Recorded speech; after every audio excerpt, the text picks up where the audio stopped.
This week on Storytime at the Rubus, we're talking with Matty and Chelsea about taking it down to Hulaween. Me and Sharla are talking about the new Tame album. We have some weekly picks and all kind of crazy stuff. Let's go.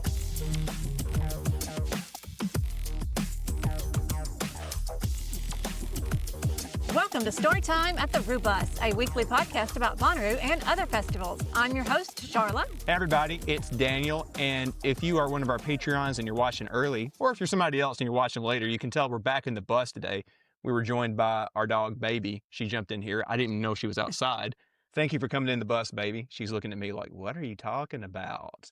But yeah, welcome back in, everybody. It kind of cooled off a little bit today, so we wanted to come back in here now that it's not a sauna in here for once. Yeah, the seasons are starting to change. In fact, that's why I'm wearing this get-up. My eczema has flared up. I can tell it when the seasons change. My eczema starts flaring up really, really bad. I'm having a really bad flare-up on my face, actually, today. In fact, I had to wear these sunglasses and this hat just so you guys wouldn't be super, super grossed out. It's so bad. It's just like, I've been trying to use a humidifier at night and just put all my skin creams on it and whatever. But I was like, no, I'm just not dealing with it. I'm just going to wear this on the podcast. I have respect for you for powering through and not doing like a full Kardashian face of makeup. Oh my gosh, it's pretty bad. It's pretty bad. I'm not going to name names, but I'm going to tell you a quick story. One time we were going somewhere with a friend. Again, I'm not naming names. And somebody had to like kind of pump the brakes a little bit because something happened in front of us. And her face went into the car seat, you know, from the back. She was sitting in the back. And later we saw like a makeup face imprinted on the back of the seat. She kind of overdid it a little bit. Again, not naming names. Not me. But yeah, it's been a bit of a wild week. I want to thank Sam and J-Bone for hanging out with me at kind of my birthday party with Cherub the other night in East Nashville. Yes. Let's be honest. Did you have a What? Nash Bash? I did. Was I like one of the woo girls that was turning 21? You might have been one of the woo girls. I'm kind of okay with it. I had our version fun. of a woo girl It was thing. fun. So yeah, I definitely prefer East Nashville over Broadway. If you haven't really been over there before, if you're from out of town, if you don't really pass through on your way to Rue or on your way out of town after you leave, that is the neighborhood you got to hit up in Nashville. Over in the Five Points area in East Nashville, there's a lot of locally owned places. That's kind of the neighborhood that a lot of the musicians actually live in. So that tells you how they really think of the neighborhood. Five Star Pizza is a great place that I totally recommend. There are some other cool bars in the area. Of course, we're partial to Rosemary's and Beauty Queen because they've hosted totem events before. And Jason from Cherub is one of their investors. You can sometimes find him hanging out over there. So it was so funny. You're going to tell that story? Yes, I have to tell this story. It Okay. was so funny. So Brooklyn and J-Bone and myself, we all bought shirts. I bought a shirt for Lacey. And we bought the same shirt, the Cherub shirt that just says Doses and Mimosas. And Wait, you bought Lacey a Doses and Mimosas shirt? yes, Oh why my would I God. not? She did have, and I promise, it was only Sunny Delight. She had a little flute of Sunny Delight when she was like backstage. Lacey, yeah. Yeah, when Jason was DJing for us back at Rue. But anyways. And yes, anyways, so we all three put on our shirts after we went to Rosemary's after the show, and we all three put on our shirts, and we're like, yeah, let's get a picture real quick in front of Rosemary's. We're all three wearing these Doses and Mimosas shirt, and right as we're taking the picture, Jason pulls up. And I've never been so embarrassed in my Fangirls. life. Yeah. Like we were some little fangirls out there. Like, Yeah. oh. That was hilarious. But, I had to yank my shirt off. oh my, did you really? Yes, I had on a tank top under it. I was like, I gotta get this off. But shout out to the boys in Cherub. The new album, Everything Changes and That's Okay, is out this past Friday. Go listen to it on Spotify. Do the boys a solid and actually buy it on vinyl if you can. They are back after 10 years. Of course, we're partial to them. We're friends. They've played Rue for us many times. But go listen to it. They are so excited to be back on the road. So if you're in a town where they're playing, go see them. They've already been to Nashville, D.C., Brooklyn, Atlanta last night. Maddie and Shayna and Andrew were over there. I saw these videos of Jason wearing like a pink cowgirl hat. I don't know what was going on over there, but apparently they were having a good time. Go see them if they're coming to your town. Again, hometown bias. We love the guys, but we want to support them and give a plug for our good buddies. Did you have a good time at their show the other night? I did. Yeah, shout out to the Basement East. You know, I hadn't actually been in there until Never been this. in Well, not until this past year. We saw Boot Scoot and Boogie Nights Oh, over there yeah. a couple months ago, and then of course we saw Cherub in there the other night. That's such a fun hometown little venue, you know? Like, I always have such a good time in there. There's 2 bars that are easy to get to. There's kinda like that back porch where you can go chill if you need to get outside for a minute. It's in walkable distance to so many other fun things in East Nashville like we were talking about. Well, I almost called it East Nasty, but apparently you're not really supposed to call it that if you're from the area.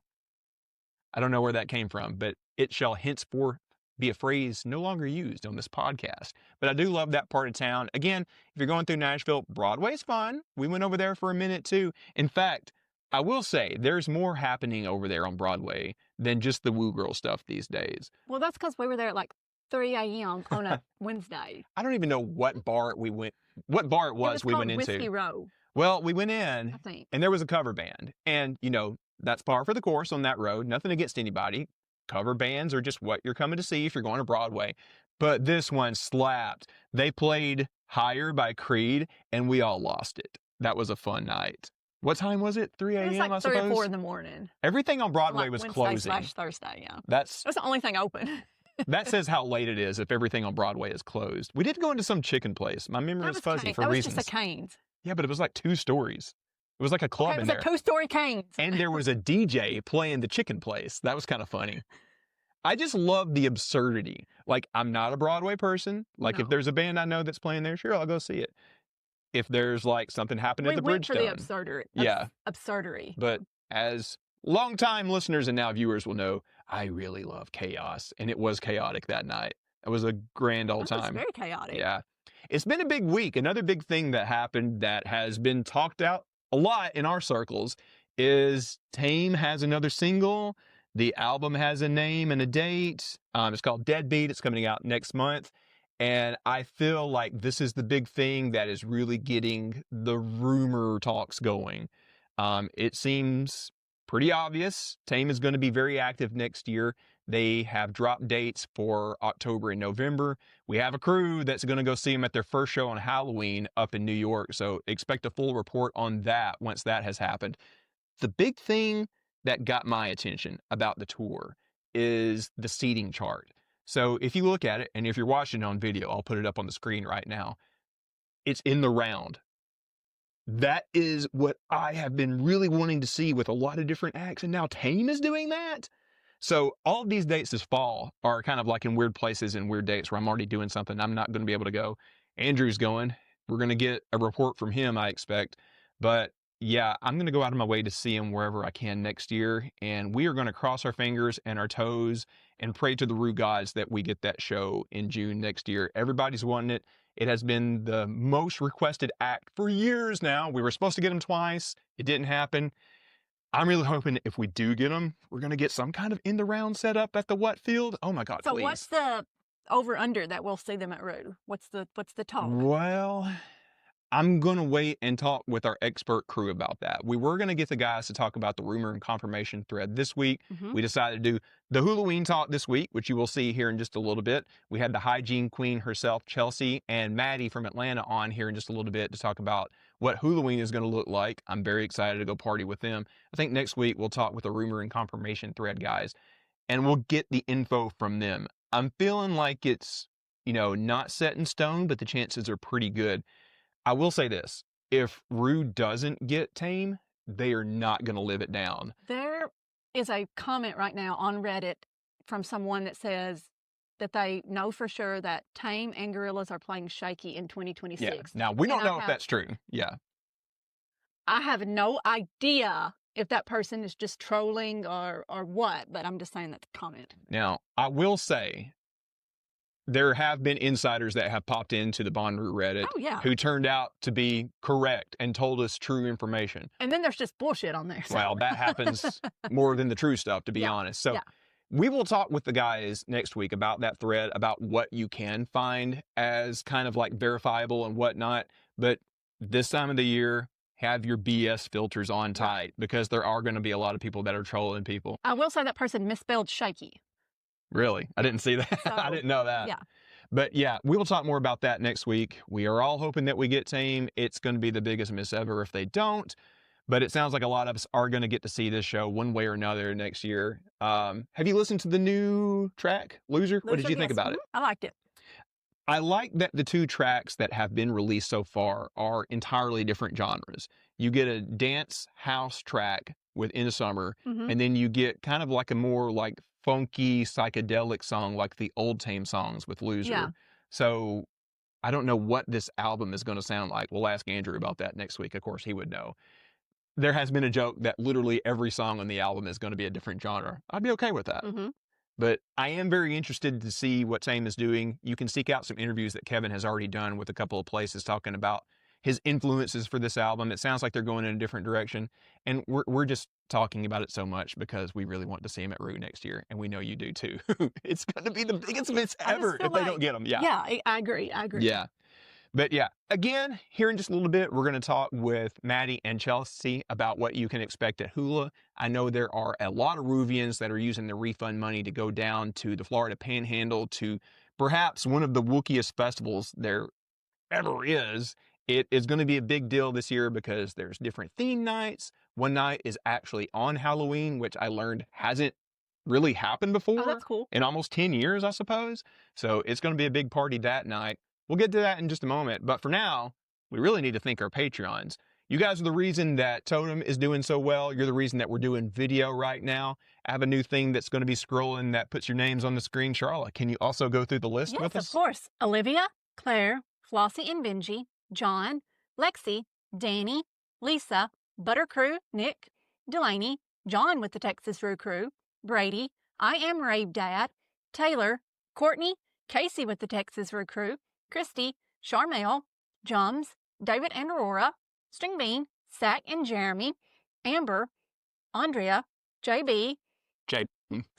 Sam, Austin, James, Hygiene Queen, Chris and Shy, Dan, Ernst, Harris, Keith, Casey, Andrew, Nick, Maddie, Bruce,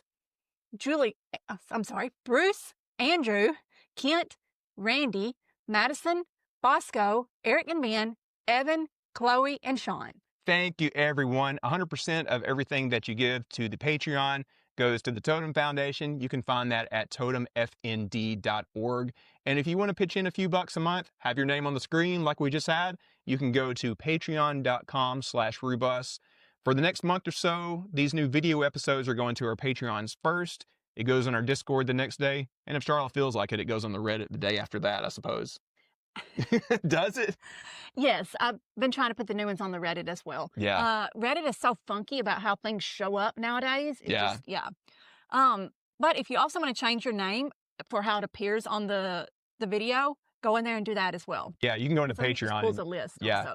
I'm literally just pulling an Excel sheet for the little scrolly thing that you may have seen just now. So put a joke name in there if you want. It'll show up. I'm going to pull it every week and put the different thing in there.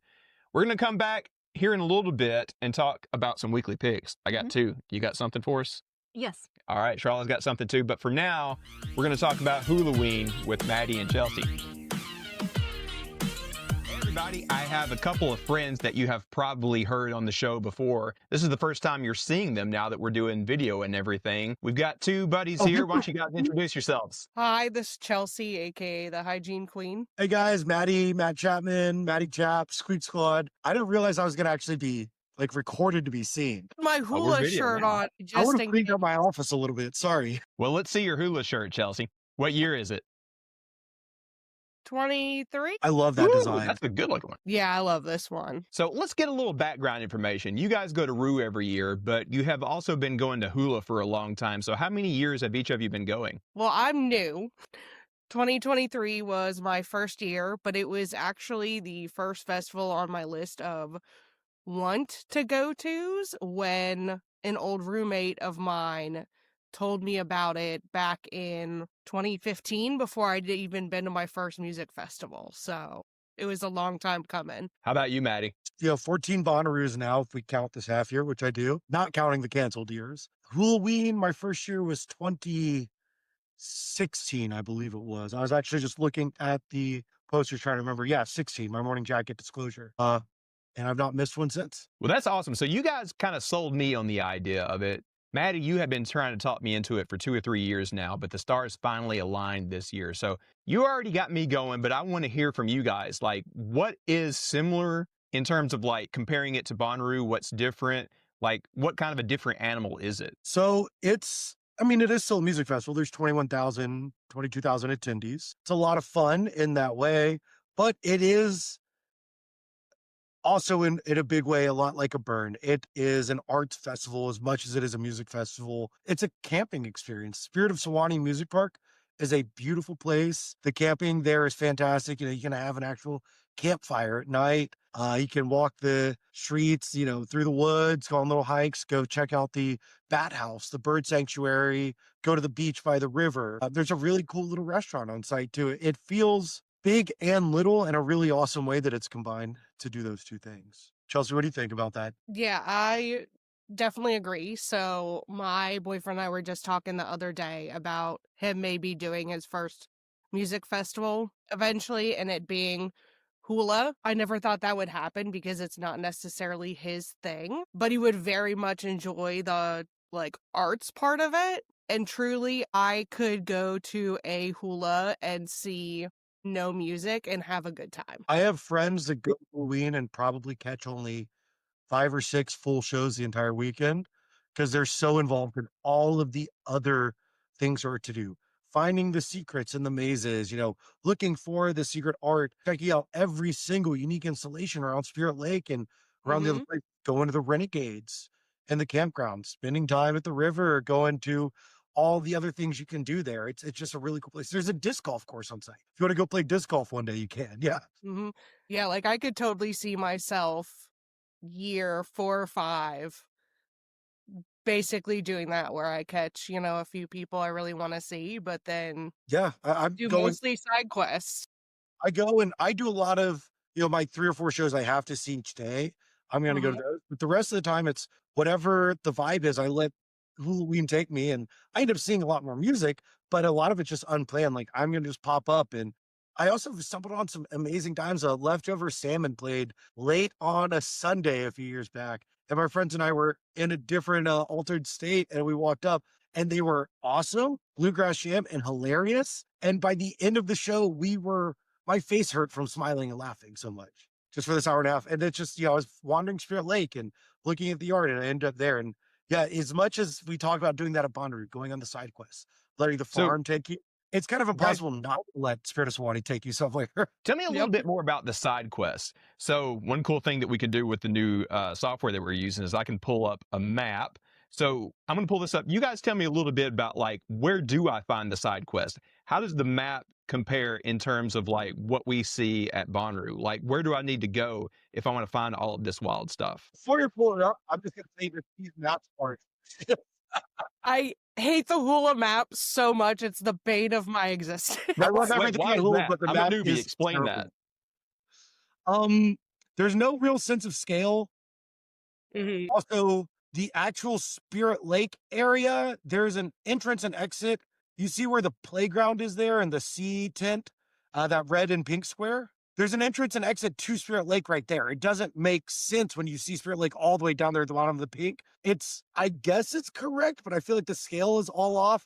And looking at it, you kind of never know where anything actually is. So I can tell you where to go.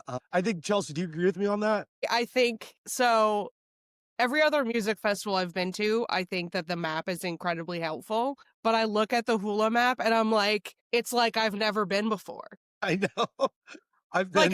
I looked at that map that Daniel just pulled up today, which is different from the one I'm used to, and I was like, wait, why? Yeah. Also, why is it this direction? In my brain, So- this makes no sense. I always camp right around the 80 acres playground, VIP camping, that corner there by the Spirit Lake Trail entrance, over towards the Grand Hall. That's where Chelsea's camps with us, also with my group.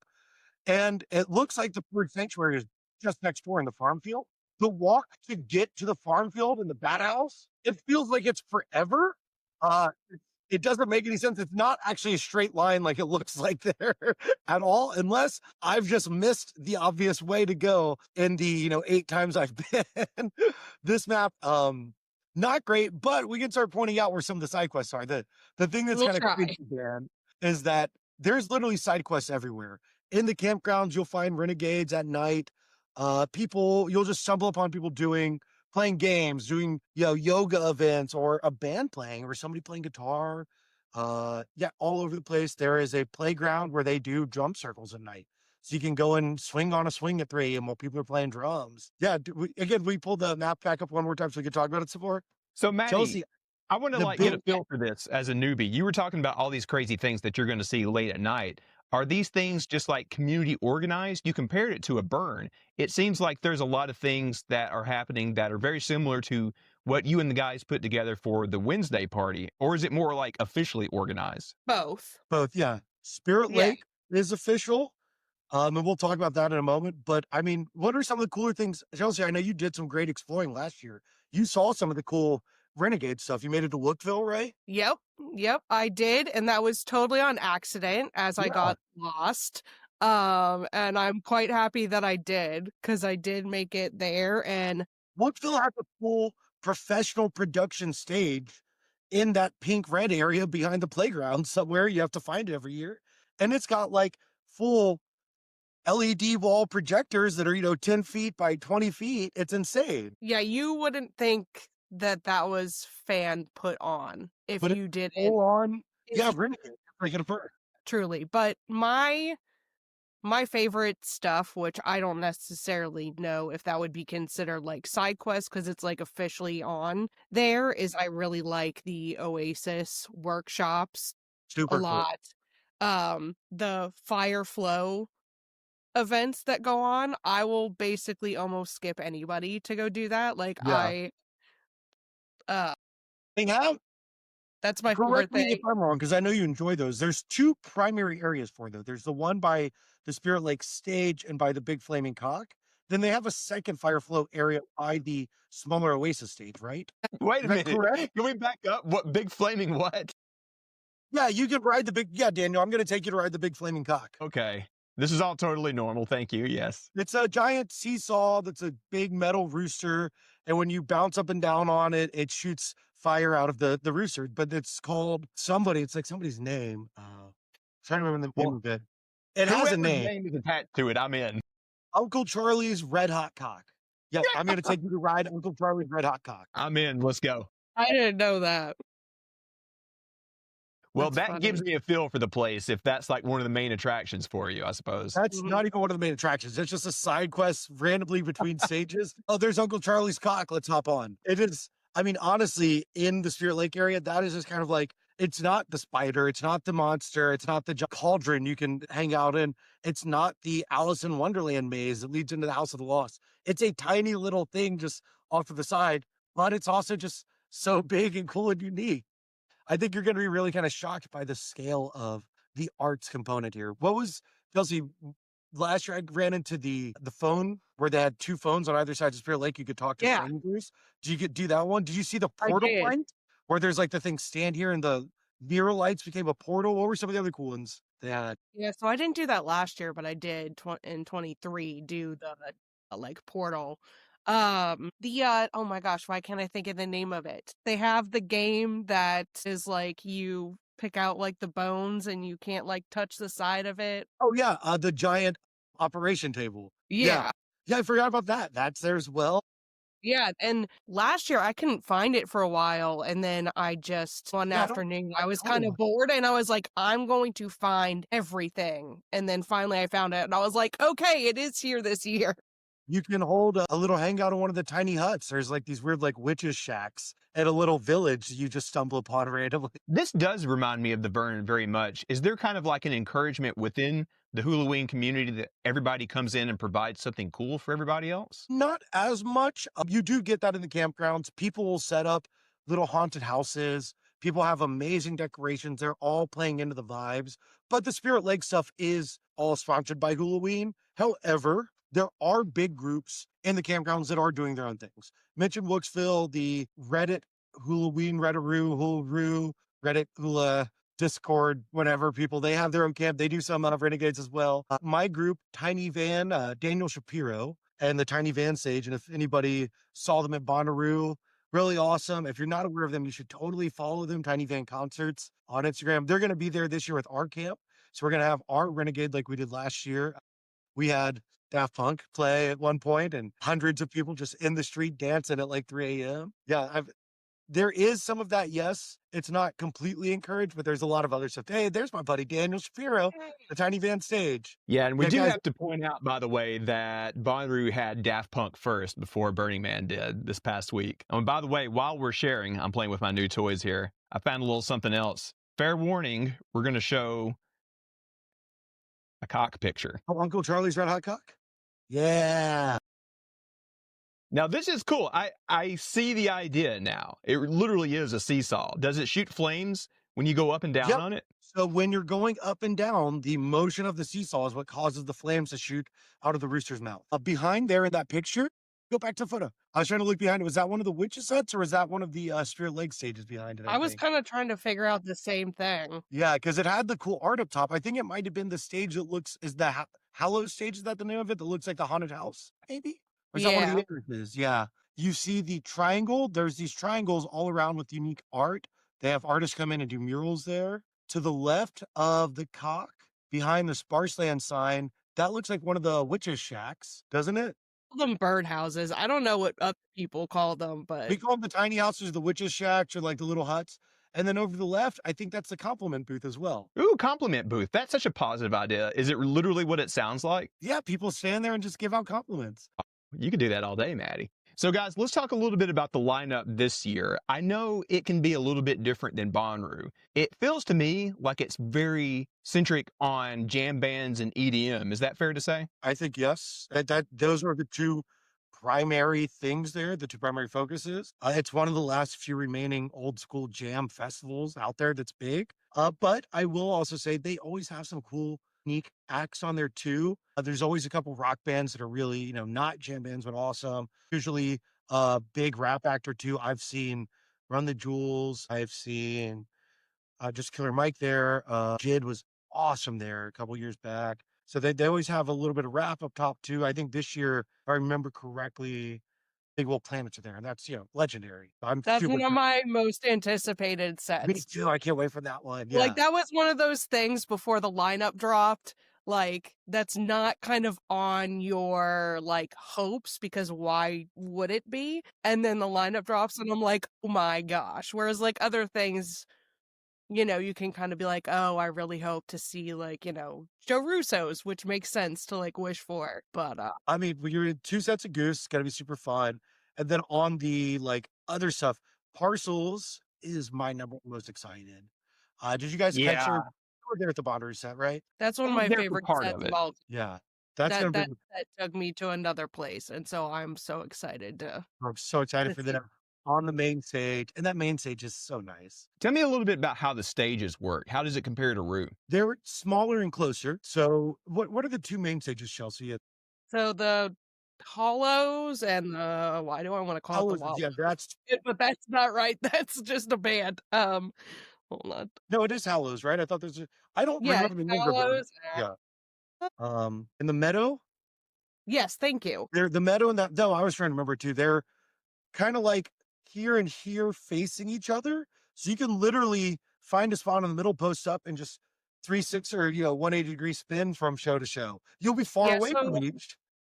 yeah, so like for your like bigger shows, you can be at the smaller main stage and basically feel like you're in the same field. In my mind, they're almost like one in the same. Like if you didn't have trees in between Yeah. what Um, and which. So that's your main field there. There's some bars in the middle, the big Hula signs on the wall there, a couple places to eat, a bunch of then as you head up, there's like kind of their vendor village, I guess, in the middle. Tons of Mhm. shopping, a bunch of food there. That leads you to the amphitheater. Which did you just see the news? They're loading a new amphitheater this year. So, what's I different am about it this year? very curious. No one knows. They just announced that they're upgrading it or doing a whole new stage. Amphitheater is my favorite place there to see a show. Me too. Now, Yeah, why is that? Why is it your favorite? Chelsea. Well, I mean, it's basically laid out, like an amp. So you have like step downs that go down to where you kind of have the flat part, and then you have like the stage. And Steps, they're one, like dirt and wood. Yeah. yeah, yes. It's all natural. It's like a big semicircle amphitheater. Yeah. Yeah. It just makes visually, like, being able to see really, really Pretty much anywhere you are in the amphitheater, you can see the stage clearly, unless there's a tree or a hippie in a hammock in your way. Yeah. Are But there it's any just, other, like, visually, it's just really nice for being able to see and, Yeah, and it vibes are sounds always good. it's like this bowl, and they point it towards the middle bowl, so if you get in the middle, it sounds fantastic. Or if you wanna get down into the flat part, kind of the pit, Mhm. it's awesome. It's a really cool spot. I'm just really excited because the amphitheater, I feel like that stage wasn't wide enough for as big as some of the acts have got in there. So I'm hoping they widen it and you got a better view all the way out to the sides as well. Yeah, that'd be nice. So, guys, what about any other secondary stages? So, like at Rue, we would have something like Where in the Woods or maybe the Who stage. Are there anything else at Hula that compares to that? There are. So when you head up the hill from the amphitheater, you go through the dusty little nightmare path into Spirit Lake. Definitely have a bandana. It gets extremely dusty, especially when there's big crowds all migrating there at like 11 p.m. But inside of Spirit Lake, there's 4 or 5 stages now. There's the Death stage, which is really cool in the route. It's kind of like what I thought Infinity was going to be, except well done. Too Yeah, yeah, soon, yeah. Maddie. It's not so much. It's 1/3 the size of Infinity, but it's open on all sides. It's not like you walk in a little place you're closed off. It's an in the round style stage. They still have what's the name of the fire stage? It's not I Insidious, was is it? trying to It is Insidia, yes. Yes, it is. Insidia Okay. stage, they have a Spirit Lake stage, and they have the campground stage there. And then there's the little tiny stage for like the community and local band stuff. Mhm. And then there is the Well, Ten- House of Lost. House of the Lost, which has a whole stage, and that place gets wild. I love it. No, wait, You're explain gonna- that. What the heck is House of the Lost? We can't explain that on a podcast where children might listen. Okay. Well, you'll have to take me and show me. All You right. get One a other thing I definitely- want to I talk think- with you yeah. guys about. Chelsea, how would you explain House of the Lost to him? I'm trying to think of it. House of Lost is basically, it looks like a semi burnt down church. And it has a big stage pulpit thing in the middle and weird little rooms and hallways off to the side. And you Yep, walk that- in and there's like the wooden church benches just in the dirt there.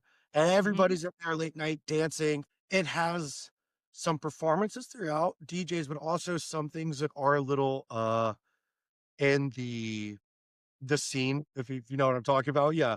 Like one time I went in there and there were 2 nuns and like tight leather latex, like spanking people on a stage. Like, yeah, that sort of thing. So it's a visual musical cacophony of bizarre awesomeness. Yep. So, guys, one other thing I wanted to ask you about is the themes. Like, how does it play into like these different sets that String Cheese is going to play? Like, it seems like there's this kind of like community thing that happens differently each day with the set that String Cheese is playing, the costumes that everybody is wearing. How does that work out? That's new this year, where it's every single day it's Is different. it? Okay. I thought that was like a tradition. Well, it's a tradition to me now. Well, there is a tradition where they have one theme day. Saturday. Okay. Yeah, Saturday. And the theme day is when String Cheese plays their theme set. Last year it was, what's the name of the pig that they did the set for? It's a story of a pig. I'm blanking on it right now. They have multiple songs about him. And like they told the whole story of this pig's like adventurous life in a full set. It was fun, but in the past 2, they've done full on theme cover sets where they have like the Women of Rock and Roll one is a fantastic example. They played a whole bunch of classic rock and they jammed on it, and they had so many of these amazing guests come out, including one of the members of Heart. Was it Ann Wilson, I think? Came out with them. And then I'm blanking on her name. Sorry, guys, I should have done my homework before this call. But she was one of the like 25, 30-year backup vocalist for the Rolling Stones. She came out and sang with them. It was super cool. And yeah, they covered Heart. They covered the Rolling Stones, but they also covered, Fleetwood Mac and Tom Petty and stuff like that too. Music that had women vocalists or women of rock and roll involved in it. It was a whole set just kind of honoring that. They did a set about like the 90s one year. They did, some Backstreet Boys covers with some grunge. Like I think they went Nirvana to Britney Spears at one point. Love that. It was awesome. Yeah, they've been really fun. My favorite one that the love was incredible. That one was great. My favorite personally though, because I'm a nerd, was after the Women of Rock, they went into a sci-fi throwdown and they did like 2001, the Star Wars Cantina song, the Star Trek theme, a few different things. And like the Star Wars Cantina song, they've had like guys in costume up there dancing with them and these humongous, probably 40, 35 foot across blow up UFOs that they brought out across the field over the crowd. And like they had teams of like 14 people handling them to drag them across the field above the people. Yeah. Now, do bands that are playing like other places on the lineup also dress up and do like fun Halloween theme songs? Because I saw like a number of years ago, Kroonman came on and they were wearing like the full Ghostbusters suits and played that song. Yeah. Yeah, you'll get a lot of that. Have you seen any cool? Chelsea, I have some examples, but I feel like I'm talking a lot. I'm sorry. No, I mean, you have a lot more experience than I do. Well, what, 2 years ago, Pigeons did their Daft Side of the Moon Yep. set, which was amazing. That's really like who got dressed up that comes to mind that I can really. That leftover salmon show I mentioned earlier that has become one of my favorites of all time. They were in full costume and they had other people come out with for like their skits and bits throughout the set, including somebody like one of those fox masks that's super realistic and the mouth opens to do a super weird short version of what does the fox say while making fun of it. Oh my gosh. That would trip people out, man. Molly Tuttle has a really awesome performance at Hulaween where she was dressed, her and the whole band in Alice in Wonderland garb, and they also recorded a great video in the little Wonderland maze that's back behind House of Lost, which I'll take you to. We'll go through the maze and I'll try and find the secret. Every year there's new secret pathways and tunnels. Yeah, Well, Molly Tuttle is back this year, so I'll have to go check that out and see what she does. Yeah. She'll probably do something special. She loves it there. She's fantastic. Yeah, it'll definitely be interesting to see with there being themes each day this year and that being new. Like, yeah, I'm curious about that how too. will that manifest differently versus just having one big day? Like, not just as far as like attendees, how will we handle it differently, but will bands handle it differently as well? Like, will you see someone who might not usually go all out with like a theme or something on a Friday? Will they take that opportunity? I'm curious, and I'm guessing since they're doing Friday is Halloween night, somebody's going to do something like that. It's going to be really cool. I just sent in the chat a video of Molly Tuttle at Hulaween, Dan. You got to watch it. So that was the other question I was going to ask you guys. Halloween doesn't actually fall on a day of Hulaween very often, does it? So it feels like something exciting and new might happen that night, right? When you So say I not saw- often, how about it's never happened before? This is the first time Never they're at actually all? doing Halloween weekend. Okay. I saw someone say something about maybe 2014, but I don't know if that's right. And even if it is true, that means And that was 11 the first years. year. In that case, it hasn't happened since the very first Halloween. Yeah. Yeah. Okay, well, that's wild. All right, I need everybody to bring it that night if that's the case, if this hasn't happened in that long. All right, one more question for you guys. I want to ask you, we got a lot of people that are coming to their first Hulaween that use their refund money from Bonnaroo to come this year. So I feel like there's going to be a lot of Ruvians there that are kind of jumping into their first experience like me. So I'm asking for myself as much as I am for them. What's your best piece of advice for a Ruvian in that situation who has many Bonnaroos under their belt, but they're coming to their first Hula? I'll let Chelsea go first if she wants to. I'm going to think on this one for. Well, so it's the same advice that I always tell people for Bonnaroo, because at Bonnaroo, I am a big advocate of going and doing the things outside of the music that are on the main stages. I always advocate for that. I think you're going to have your best time ever if you go and do those other side quests, whether they're sponsored by the festival or not. Same for Hula. Like, go and enjoy those other things going on. There's a lot of, I will say, make time to do some of the weird things we talk about. So those, make time to get down to the river, make a whole morning of it. You know, say, I'm not going until 4 p.m. today. So I'm going to the river at 11 with the intention of being there on the beach with a cooler of drinks and food for like 3 or 4 hours and just party and make friends. Hang out, take a freaking hippie bath in the river if you want to. The other thing that I will say is super comfortable shoes are a must, maybe even more so than Bonnaroo, because they need to be outdoor shoes because there are branches. It is sandy. It is more of like, camping terrain. You're actually kind of hiking at times. I've tripped. I've seen people hurt themselves tripping over like tree branches in the middle of the night in dark areas. Yeah, I definitely walk less at Hula, but I feel like having better shoes is more important, especially like if you are camped somewhere where you're walking through a lot of sand, that Yes. will make your calves hurt more and, Yes, 100%. And protect your feet. The showers are free, but they're not the cleanest. Gotta have shower shoes, of course. It is dusty. And when I say dusty, it is dusty, dusty there, sandy, because it is in a swamp. The dirt is sand. It gets everywhere. It's gonna be all over your clothes and all over your car. Don't let it be over inside of you. Bring bandanas, bring gaiters. You don't need them just walking around camp, but there's a couple points where between the amphitheater stage and Spirit Lake, walking around the back of Spirit Lake by like the deaf stage or the Spirit Lake stage where it's really crowded. Back around if you're going into 80 acres late night for Wooksville or for Squeak Squad Renegade at the Tiny Van or something. Can get dusty back there. Yeah, take care of yourself. Don't let yourself get sick because that'll get bad. I've gone nights where I forgot a bandana. I come back and I'm just blowing basically mud out of my. Ew, gross. All right. So Not the fun. other question I had about as conditions go is, does it get pretty cold at night? Like colder than it does at Rue? Yes, it can. Like how cold It's gonna can it get get? colder than a fruit, but it can also get really cold. I've been there a couple times where it's gotten. I was there one year and it was like 25 degrees a night, but that was in one off. Ooh, It is Florida. yeah, goodness. that's not normal though, from what I understand. But you'll normally get into like the upper 50s at night, low 60s. So you want to have a heavy blanket. It still gets hot during the day. It'll get up into the high 80s most days, sometimes in the 90s. But it is more enjoyable. And at night, it's usually around midnight when you're doing the hardest party. Like your experience, Chelsea, except for the one super hot year, which I think was your first year. I think normally at night it's like right at 75 degrees at midnight. So Yeah. you can be in a costume and dancing and just partying. I can And it's handle that. easy. Yeah, no, that pretty much sounds right and feels like what's normal based on kind of what I've read.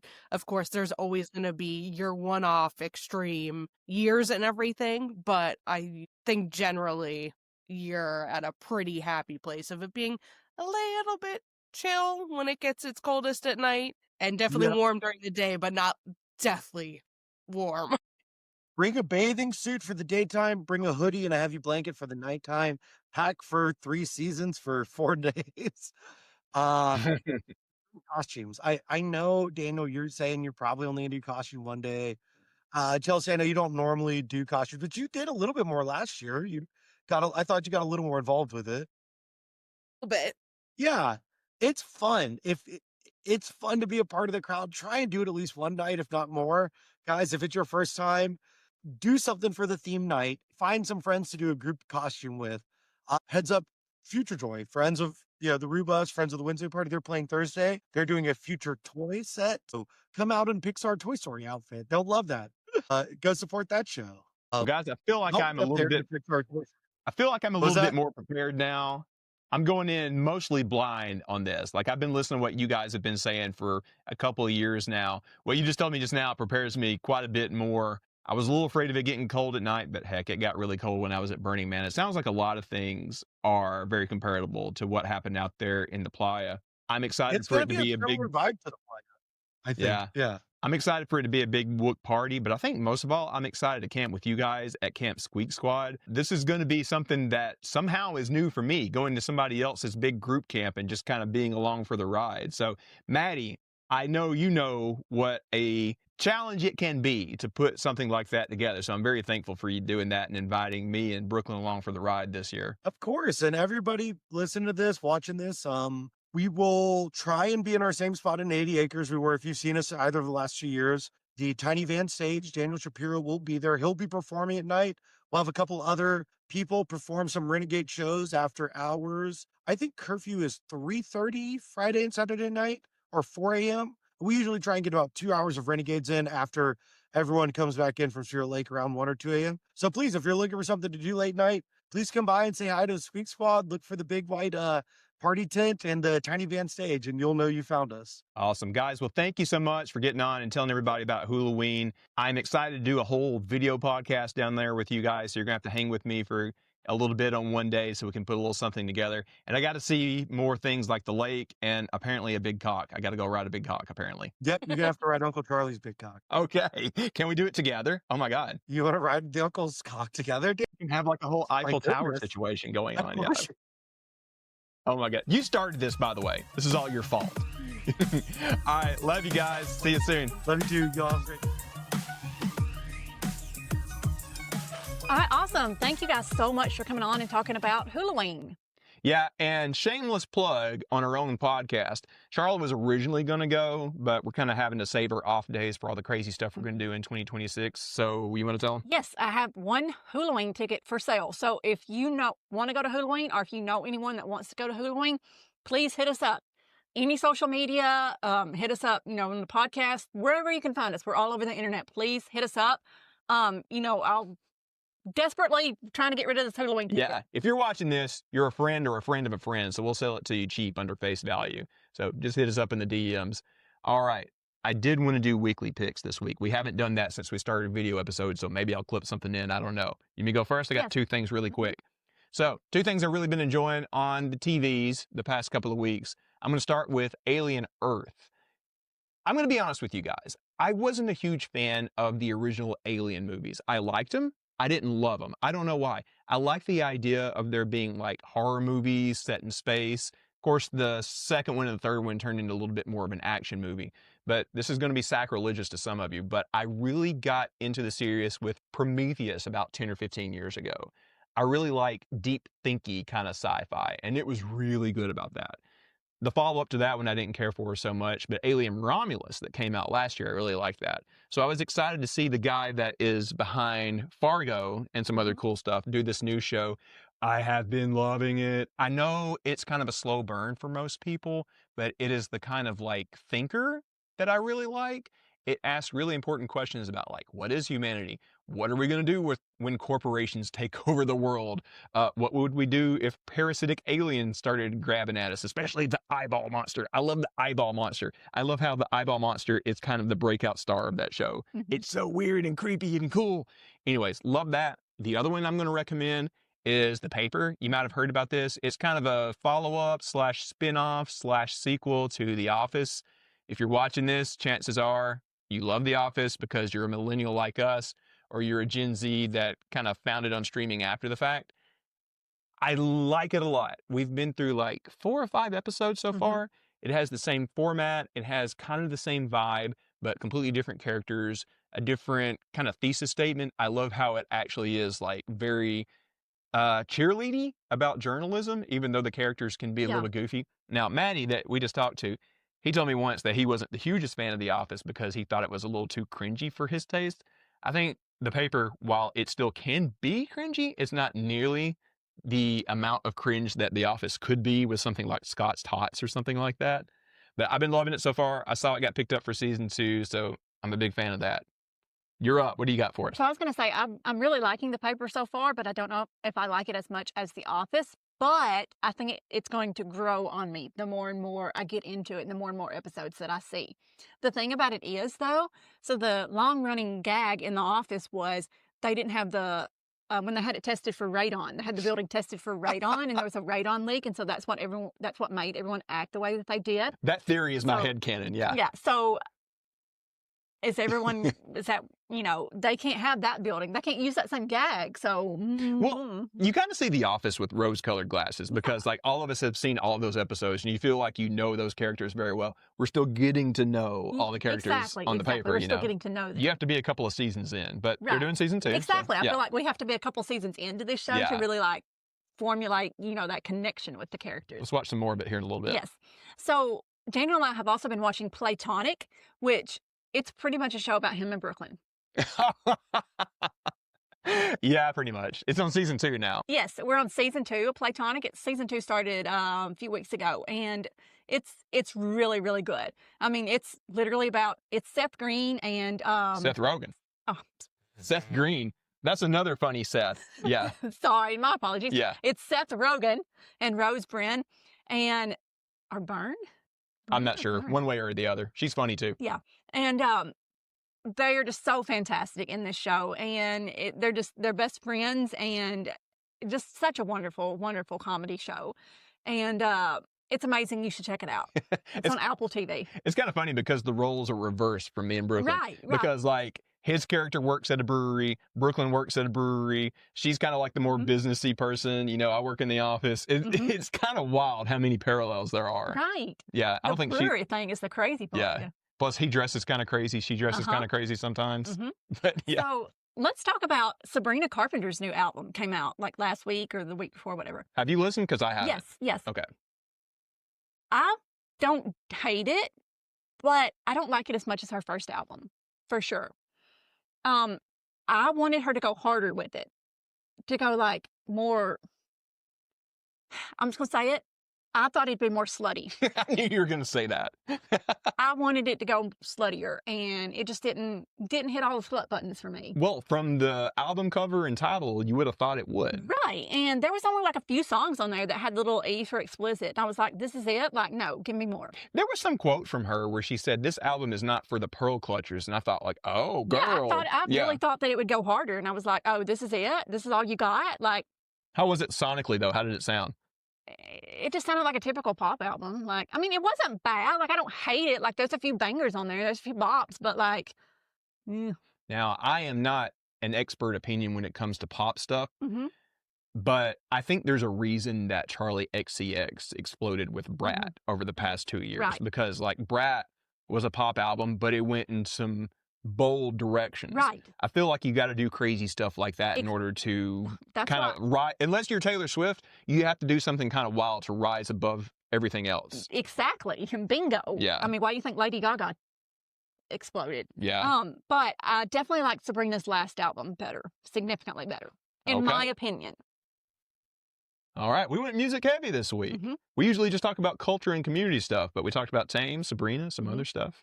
Love it. Maybe we need to do some more of this. Yeah. If you're really looking for some good slutty music, Goldie Bootlier. Now, we were supposed to have had her before the rain out, right? Yes, and she was supposed to play on Sunday, and then she like left the country and is never playing in the United States for like months and months and months. Do you know if she's touring next year? I have no idea. I mean, it's not impossible that they could ask her back. I'd have to look. I don't even know if she's put out her next year tour schedule. Yeah. But she just left the country, and but. Well, speaking of what we might have next year, I think we're going to talk in depth about that next week with Andrew and the crew that's doing the rumor and confirmation thread. It's up. They're collecting everything. You can probably follow along on that. And of course, if you're brave enough, check out InfoRoo. Those guys have been, talking about it for months about what we might have next year. Tell them we said hello. We love them.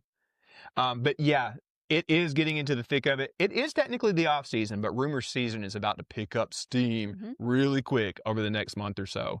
So guys, hold tight. We'll talk about it next week.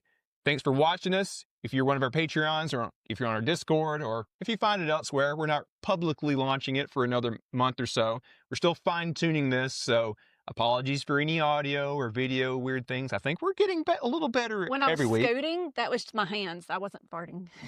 I scooted the whole camera when I did that. Did you see that? Oh, God. Stop. No, we're going to go with the whole bus is shaking now. Excuse me. We're trying to be professional. Oh, okay, guys. We'll see you next week. Get out there and radiate positivity. Bye.